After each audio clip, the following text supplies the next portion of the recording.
পুরুষের যৌন আকর্ষণ নিয়ে মেয়েটি কি বলছে সবাই শুনে যান। না থাকলে নারীদের কি হতো, বিস্তারিত এই আপুর কাছ থেকে শুনেন। পুরুষের যৌনতাকে সম্মান করো। পুরুষের যৌন আকর্ষণ আছে বলেই দুনিয়ার মুখ দেখতে পেরেছো। পুরুষের যৌন আকর্ষণ আছে বলেই তার কাছে তুমি এত স্পেশাল। আকর্ষণ আছে বলেই তুমি এত পাত্তা পাও, প্রায়োরিটি পাও।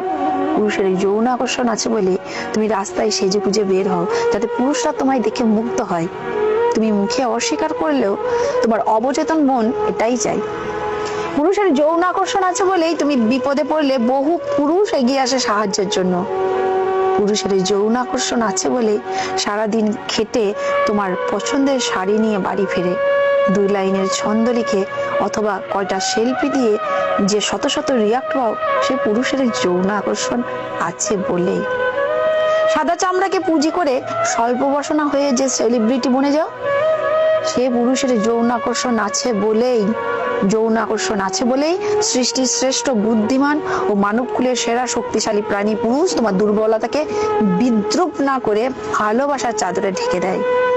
যৌন আকর্ষণ আছে বলেই পুরুষ তোমাকে ভালোবাসে, সমীহ করে চলে। পুরুষের যৌন আকর্ষণ না থাকলে সাদা বিড়াল রাস্তা দিয়ে হেঁটে গেলে যেমন কারো ভ্রুক্ষেপ থাকে না, তোমার বেলা তো তেমনই ঘটতো। যৌন আকর্ষণ না থাকলে পুরুষ এতটাই ডমিনেটিং হতো যে নারী জাতি তথা মানব জাতি বিলুপ্ত হয়ে যেত। যৌন আকর্ষণ না থাকলে প্রতিটি পুরুষ হতো নারী বিদ্বেষী। সুতরাং ঢালাও ভাবে পুরুষের যৌনতাকে দায়ী না করে নিজেদের ভুল ত্রুটিগুলো শুধরে নিতে শেখো।